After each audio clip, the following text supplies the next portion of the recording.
오늘은 송구영신 예배 말씀인데요. 언약의 말씀을 이루게 하리라 라는 제목으로 말씀을 전하도록 하겠습니다. 오래된 영화죠. 2002년도에 이 개봉된 영화 중에 이 마이너리티 리포트라는 영화가 있습니다. 스티븐 스필버그 감독이 연출을 했고요. 주연은 톰 크루즈였습니다. 공상과학 영화인데요. 이 미래의 일을 배경으로 합니다. 어떠한 내용인가 하면 이 영화에 이 범죄 예방 시스템이라는 것이 등장합니다. 어떤 내용이 어떤 모습인가 하면요. 이 3명의 예언자가 미래에 일어날 그 범죄를 예측을 해서 그 범죄가 일어나기 전에 이 범죄자를 먼저 검거하는 그런 독특한 시스템입니다. 영화에서처럼 꼭 범죄가 아니더라도 사실 우리는 이 앞으로 일어날 일, 이 미래에 일어날 일들에 대해서 그것을 알 수 있으면 참 좋을 것 같다라는 생각을 저뿐만이 아니라 다들 하실 것 같은 생각이 듭니다. 갑작스러운 사고 같은 것들 앞에서 우리가 1시간 혹은 한 10분만이라도 먼저 그 일을 알게 될 수 있게 된다면 아마 그 비극적인 결과를 바꿀 수도 있지 않을까 생각을 해보게 됩니다. 한 해를 마감하는 시간인데요. 어쩌면 그런 아쉬움과 그런 모습 때문에 흥미로운 상상을 하게 되는 그런 것 같습니다. 아마 저에게도 그런 아쉬움들이 꽤 있지 않나 생각이 듭니다. 그리고 만약에 누군가 우리에게 나타나서 앞으로 일어날 일들에 대해서 생생하게 이야기를 해 준다면 어쩌면 우리는 그것 때문에 매우 지혜로운 삶을 살게 될 수도 있을 것 같습니다. 오늘 본문은 아니지만 이 열왕기상 11장을 보게 되면 이 미래를 알게 되는 어떤 한 사람이 나오는데요. 그 사람의 이름이 누구인가 하면요. 바로 여로보암입니다. 실로의 선지자였었던 아히야라는 사람이 어떤 날 이 여로보암을 찾아와서 의미심장한 그런 이야기를 하게 됩니다. 열왕기상 11장 31절을 보게 되면 솔로몬의 손에서 10지파를 너에게 주겠다라는 내용이 나옵니다. 제가 읽어보도록 하겠습니다. 여로보암에게 이르되 너는 10조각을 가지라. 이스라엘의 하나님 여호와의 말씀이 내가 이 나라를 솔로몬의 손에서 찢어 빼앗아 10지파를 내게 주고 이렇게 말씀하고 있습니다. 이 당시 솔로몬 왕이 있었을 때에 이 나라의 모든 이 국책 공사를 맡아서 했었던 사람이 바로 이 여로보암입니다. 그런 사람인데 한 나라를 맡기겠다라고 하니 귀가 번쩍 띄었을 겁니다. 자신이 이스라엘의 그런 왕이 될 수 있다라고 생각을 하는 것이기 때문이죠. 그런데 이 아히야의 예언이 얼마 지나지 않아서 현실이 되어 버립니다. 솔로몬이 죽게 되고 그의 아들이었었던 르호보암이 왕위를 잇게 되었지만 여로보암은 이 10개의 지파와 함께 새로운 왕국을 세우고 왕위에 오르게 됩니다. 우리가 잘 알고 있는 북왕국 이스라엘, 북이스라엘 우리가 이렇게 칭하고 있죠. 그런데 이 북이스라엘의 왕인 여로보암에게 하나님의 또한 약속이 주어지고 있습니다. 열왕기상 11장 37절에서 38절 말씀을 제가 읽어보겠습니다.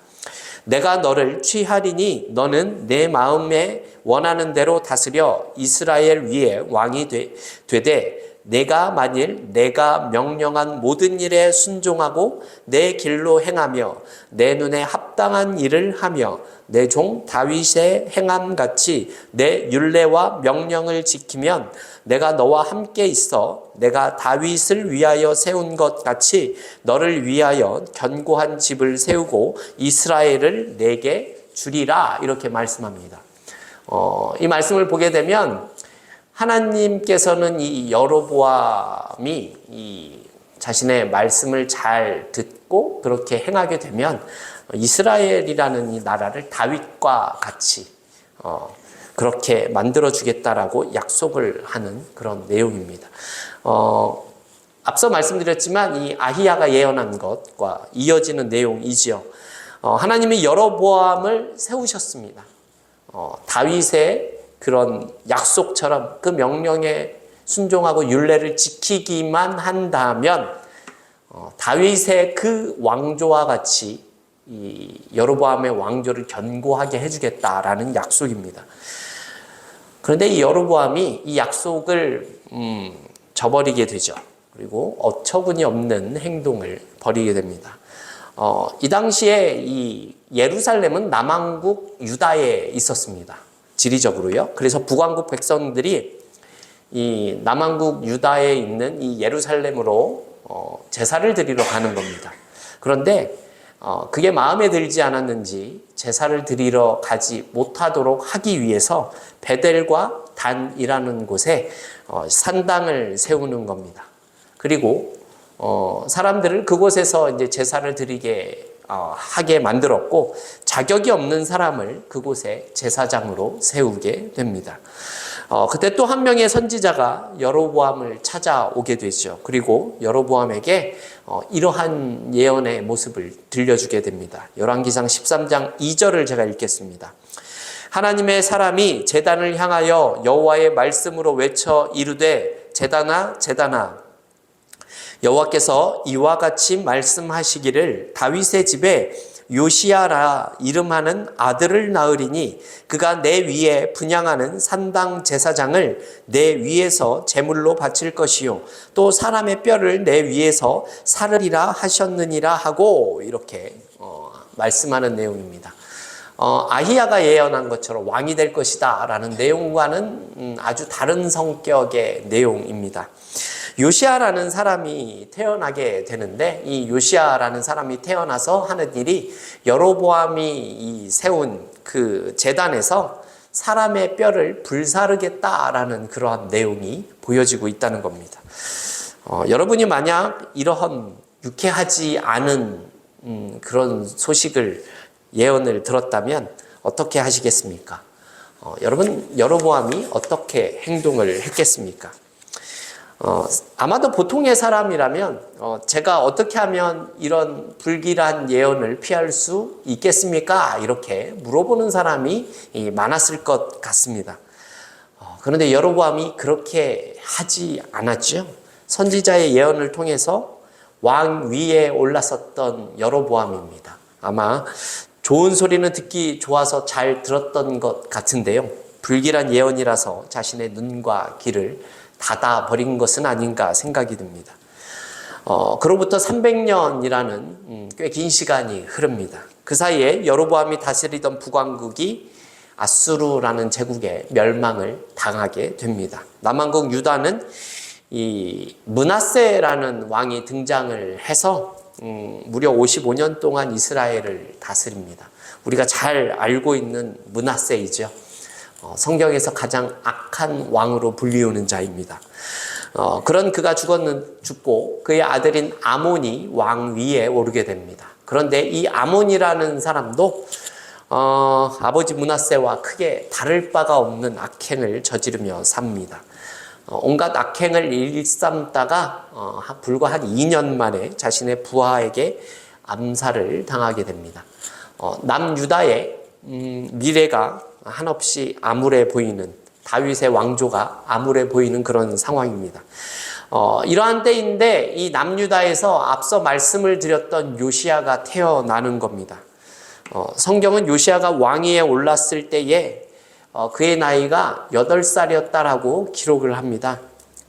여러분이 생각하시기에 초등학교 1학년 나이인 이 8살의 왕이 무엇을 할 수 있겠습니까?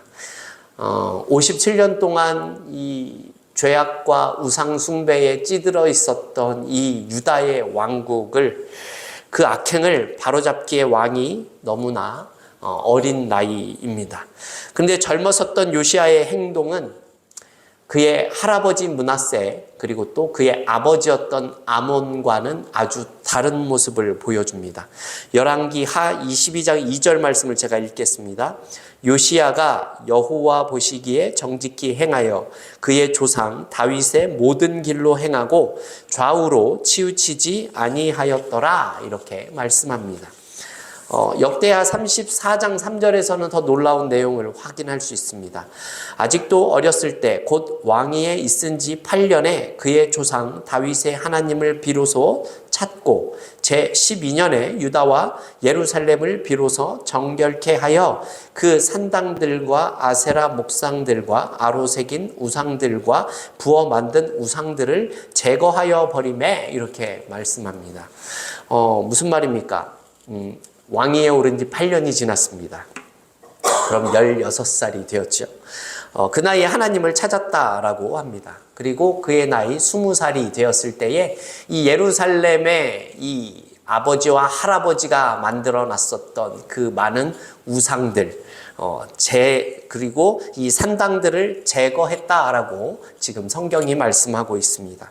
이제 고작 20살이 된 청년이 57년 동안 행해 왔었던 유다 이 백성들의 우상 숭배와 그리고 악한 행동을 산산조각 내고 있었다라는 겁니다. 어떻게 이런 일들이 가능했겠습니까? 생각을 해보십시오. 그 어린 나이에 그런 행동을 하겠다라는 것에 보면 주변에서 그런 요시야의 행동을 만류하는 사람들이 많이 있었을 겁니다.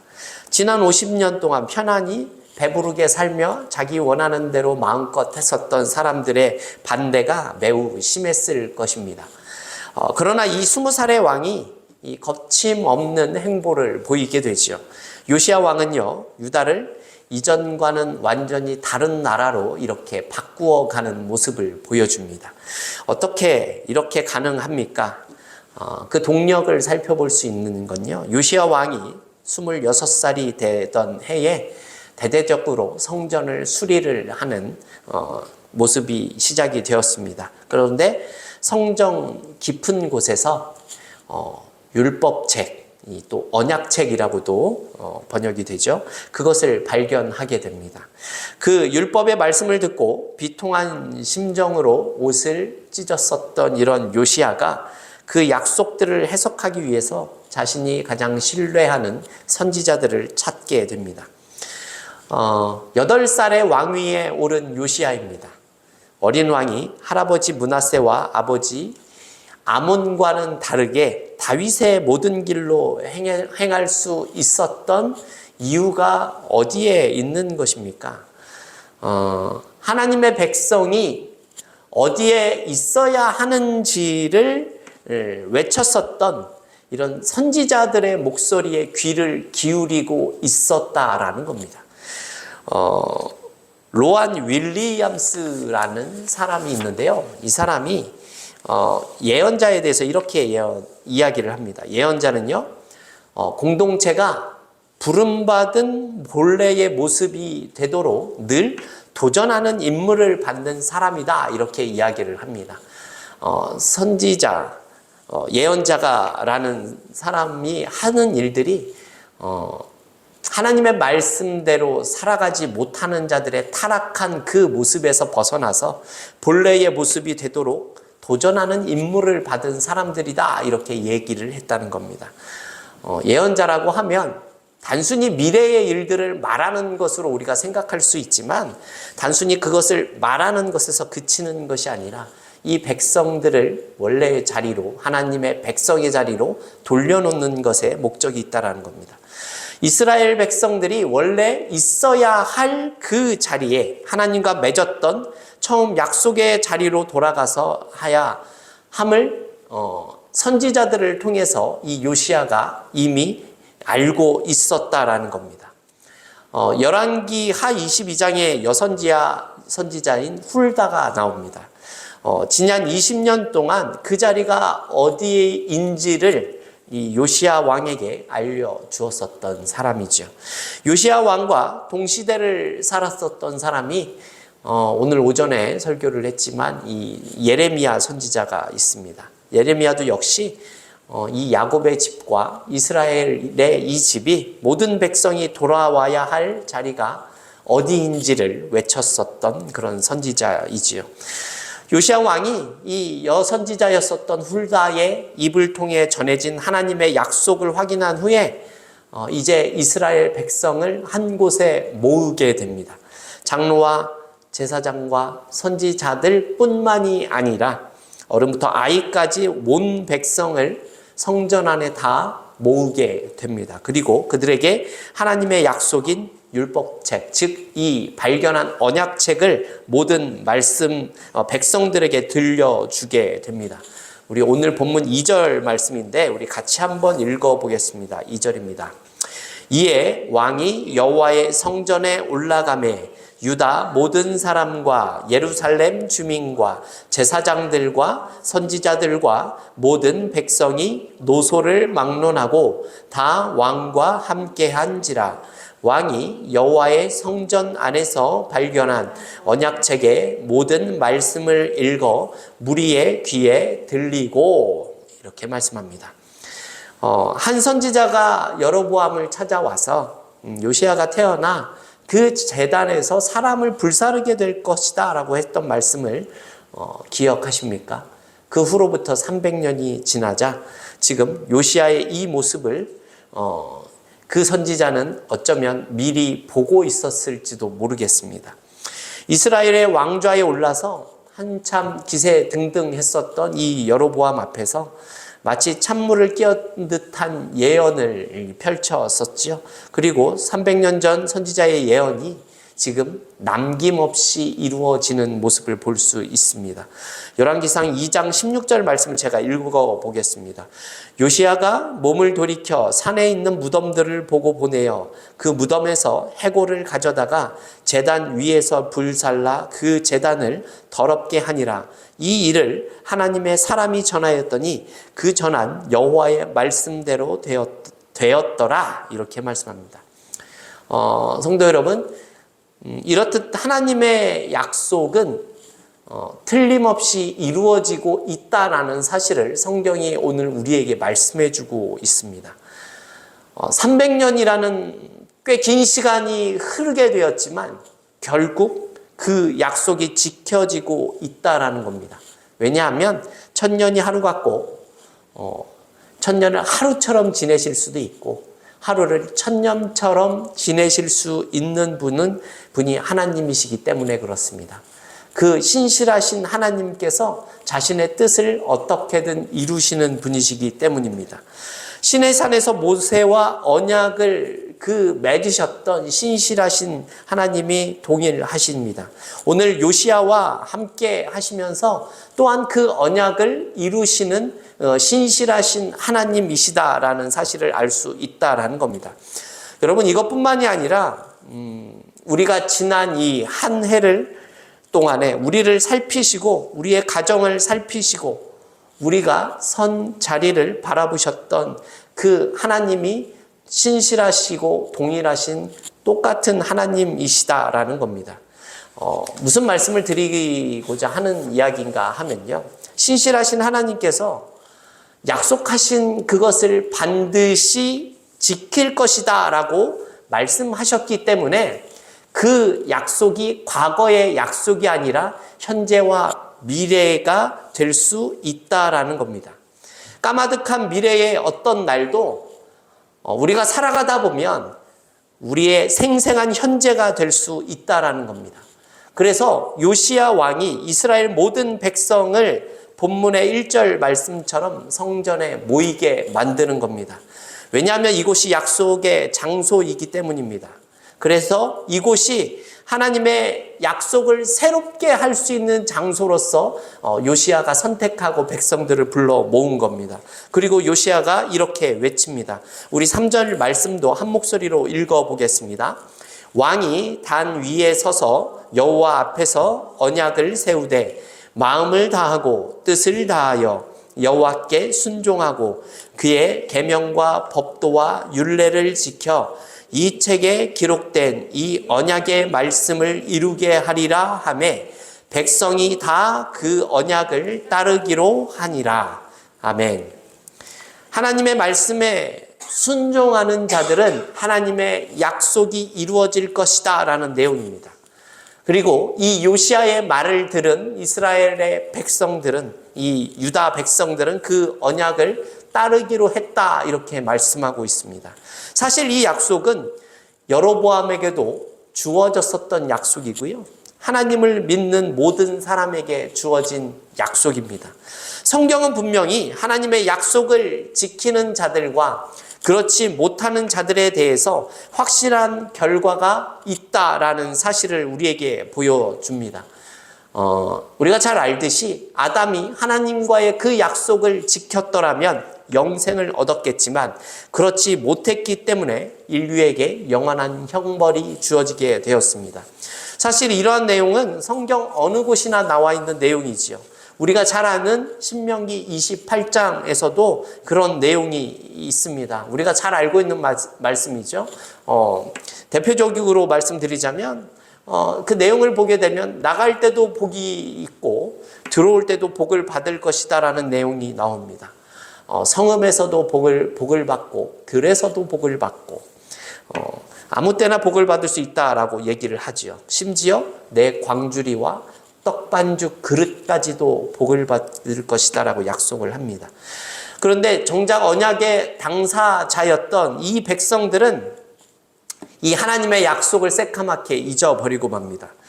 하나님과의 약속을 잊어버린 이 백성에게 남은 것이 무엇이겠습니까? 결국 남은 것은 멸망밖에 없다라는 거죠. 이것은 북왕국의 마지막을 보았었던 이 선지자였었던 호세아의 탄식인 이 호세아 4장 6절 말씀에서도 이렇게 나타납니다.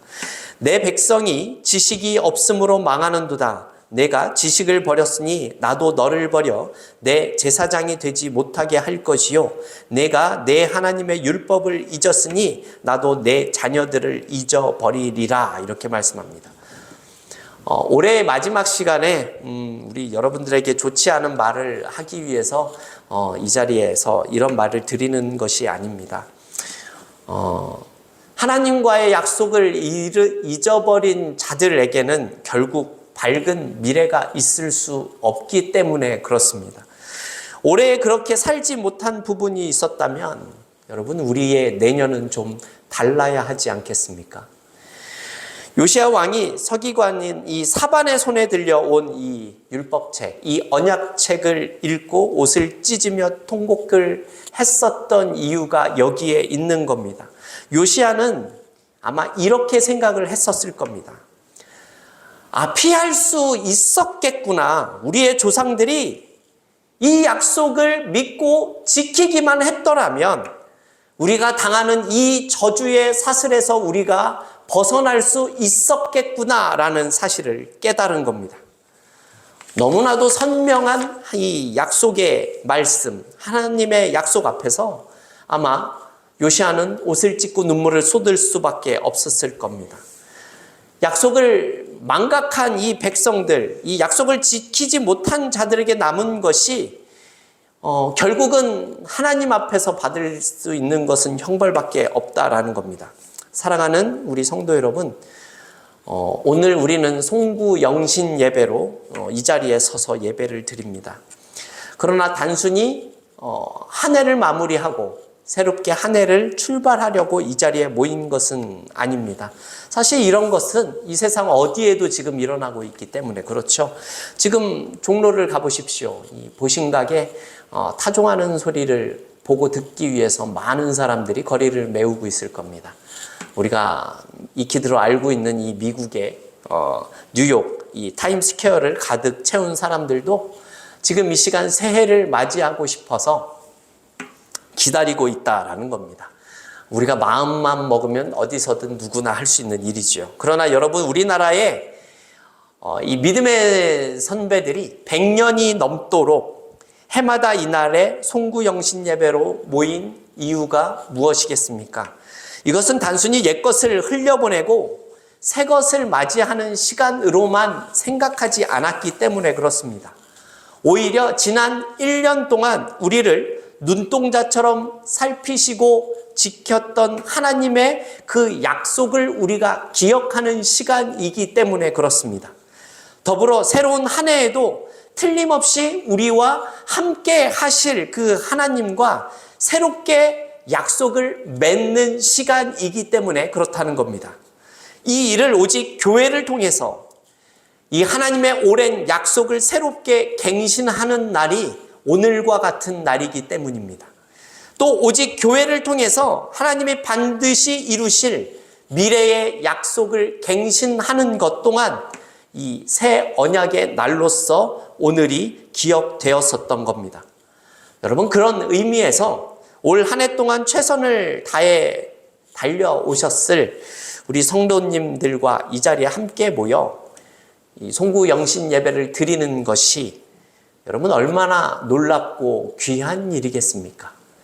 우리가 있어야 할 자리가, 하나님과 우리의 약속이 있는 이 자리가 우리에게 있어서 얼마나 감격스러운 자리가 될 수 있는 것입니까? 우리가 그 사실을 기억을 해봐야 한다라는 겁니다. 우리의 모습을 돌아보면요, 모든 것이 하나님의 약속 안에 있었다라는 사실을 우리는 그 당시에는 모르지만 우리의 삶을 뒤돌아봤을 때 깨닫게 되는 것이 우리들의 모습 아닙니까? 때로는 힘들 때도 있습니다. 낙심할 때도 있고 실패할 때도 있죠. 그러나 돌아보면 모든 길이 또 모든 시간이 오늘 이와 같은 자리, 새롭게 시작하고 새로운 약속을 할 수 있는 자리로 이끄심을 받고 있다라는 사실을 우리는 느낄 수 있어야 합니다. 이미 우리는 만나 보아서 인사를 했지만 그랬기 때문에 이 시간 우리 다시 한번 이렇게 서로를 위해서 인사했으면 좋겠습니다. 여기까지 참 잘 오셨습니다. 이렇게 인사했으면 좋겠습니다. 여기까지 참 잘 오셨습니다. 네. 요시야 왕은요, 성전에서 발견한 이 율법책, 이 언약책을 발견을 했습니다. 그래서 그곳에서 세속의 시간과 시간을 살아가고 있었던 그 유다 백성들에게 이제 하나님의 시간을 일깨워주고 있다라는 겁니다. 과거의 약속을 되새기고 반드시 오고야 할 미래의 그 약속을 새롭게 다짐하고 결단하는 자리였다라는 겁니다. 이런 하나님의 신실하심이야말로 이 땅의 성도들인 우리들이 우리에게 주어진 하루를 소홀히 여기지 않고 소중하게 살아가야 할 충분한 이유가 된다라고 생각을 합니다. 왜냐하면 그 약속이 아직도 살아 숨쉬고 있기 때문에 그렇습니다. 이것이 우리가 하나님을 충분히 신뢰할 수 있는 이유가 되는 겁니다. 하나님의 그 약속을 믿고 따르고 살아가는 자들에게 주어지는 것과 그렇지 못한 자들에게 주어지는 것이 분명히 우리에게 나타나 있기 때문입니다. 우리는 비록 1초 뒤에 그리고 몇 분 뒤에 1시간 후에 일들조차 예측할 수가 없지만 여러분 그것 아십니까? 하나님의 약속은 우리에게 약속된 것을 허락해 주신다고 말씀합니다. 마음을 다하고 뜻을 다하고 힘을 다하고 정성을 다하여서 살아가는 하나님의 자녀들에게 어떠한 모습이 있기 때문에 그렇습니까? 반드시 그 약속을 지키시는 신실하신 하나님이 우리의 삶 가운데 계시기 때문이라고 성경은 말합니다. 나갈 때도 복을 받고 들어올 때도 복을 받는 그 약속을 하신 신실하신 하나님이 여전히 우리 가운데 살아 역사하시기 때문이라고 말씀합니다. 그러므로 사랑하는 성도 여러분, 한 해의 마지막 날이자 새로운 한 해가 시작되는 이 날에 하나님과의 약속을 새롭게 하는 귀중한 다짐이 있는 시간이 되었으면 좋겠습니다. 더세움교회 성도 여러분, 우리의 삶의 터전에 우리의 소중한 가정 가운데 하나님의 약속이 충만하시길 바랍니다. 그래서 새해에도 변함이 없이 우리의 가정과 교회와 직장과 우리의 삶의 터전을 통해서 이루실 하나님의 놀라운 나라를 선포하는 큰 축복이 가득하시기를 주님의 이름으로 축원합니다.